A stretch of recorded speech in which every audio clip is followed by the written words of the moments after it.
पूरे देश का सबसे लंबे अवधि का शहीद मेला जो कि इस वर्ष नहीं लगाया जा रहा है।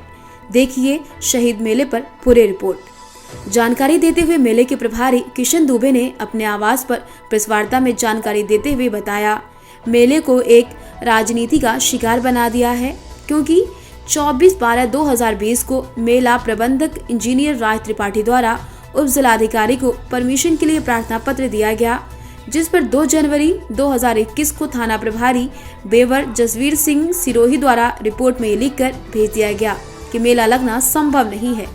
परमिशन कैंसिल हो गई। उसके बाद फिर दोबारा उप जिलाधिकारी को एक प्रार्थना पत्र दिया गया, तो उस पर शहीद मेले को 11 जनवरी 2021 को परमिशन दी गई, जिसमें साफ साफ लिखा गया कि साउंड और दुकानों को नहीं लगाया जाएगा। इस बात को लेकर जब शहीद मेला समिति के लोग जिलाधिकारी महेंद्र बहादुर सिंह से मिले तो जिलाधिकारी ने मौखिक निर्देशित करते हुए मेले की आय व्यय का निरीक्षण करने के लिए नगर पंचायत अध्यक्ष बेवर को शामिल कर लिया जाए। इस बात को फौरन समिति के द्वारा मान लिया गया। एक पत्र द्वारा उप जिलाधिकारी को पुनः संज्ञान में दिया गया। 4 सदस्यीय टीम को बना दिया गया। उन्हीं लोगों के माध्यम से मेले की आय व्यय का लेखा जोखा दिया जाएगा। लेकिन उसके बाद दुर्गेश कुमार यू नगर पंचायत बेवर के द्वारा अचानक नगर बेवर में लाउड स्पीकर द्वारा एक मीटिंग करने का प्रचार किया गया, जिसमें झूला, बिजली वाले, साउंड वाले, इसके अलावा दुकानदारों को बुलाया गया। इस बैठक में नगर पंचायत बेवर के ईओ द्वारा साफ साफ सभी को बताया गया कि आप लोग जो भी शहीद मेले में दुकानों का किराया देते हैं, इस बार 25% ज्यादा बढ़ाकर रुपए देना होगा। शहीद मेला पिछले 28 वर्षों से केवल शहीदों के सपने साकार करने के लिए लगाया जा रहा है। इसी को लेकर 49वां शहीद मेले में शहीदों को केवल श्रद्धांजलि दी जाएगी। इस बात को ध्यान में रखते हुए मेला प्रबंधक व मेला समिति ने ये निर्णय लिया कि इस बार कोविड-19 व सरकार के नियमों का पालन करते हुए मेले को नहीं लगाएंगे। लेकिन जिस तरीके से 23 तारीख को नेताजी सुभाष चंद्र बोस की प्रतिमा से लेकर शहीद समाधि स्थल व शहीद मंदिर पर पुष्प अर्पित करते हैं, उसी तरह इस वर्ष भी शहीदों को श्रद्धांजलि दी जाएगी।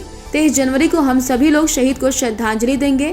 कि 49वां शहीद मेला था, पिछले 48 वर्षों से लग रहा था, बखूबी लग रहा था। इस बार प्रशासनिक हिटलरशाही है, और वो हिटलरशाही क्यों है, मैं थोड़ा सा इस पर आना चाहता हूँ।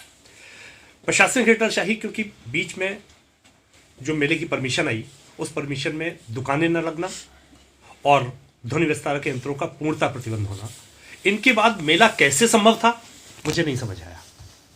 तो जब समिति की बैठक हुई तो समिति के लोग डीएम साहब से पहुंचे। डीएम साहब ने एक निर्देश दिया कि इसके लिए आय व्यय की एक पारदर्शिता के लिए एक समिति बना दी जाए। तो हो गई। वहां तुरंत ही बेवर नगर चेयरमैन बैठे थे, तो ये हुआ कि नगर चेयरमैन और वो 4 लोगों की एक समिति बना दी जाए। समिति बन गई, यहीं से सारी चीजें शुरू हो गई। उनके बीच में ईओ नगर पंचायत आए।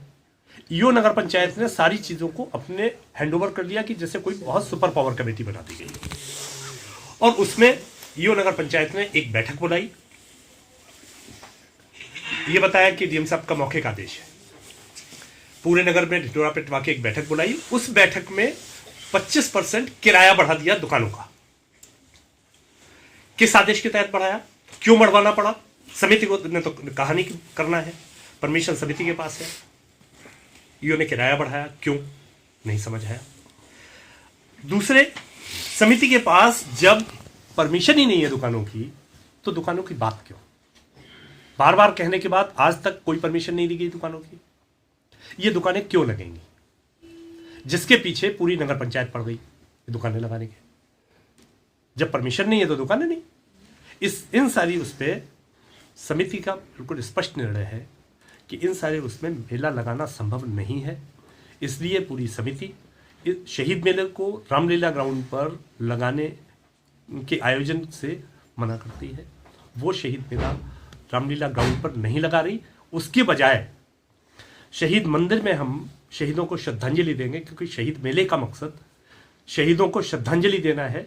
दुकान अगर डीएम साहब की परमिशन नहीं है तो हम नहीं लगाएंगे। ब्यूरो रिपोर्ट, तेजस खबर।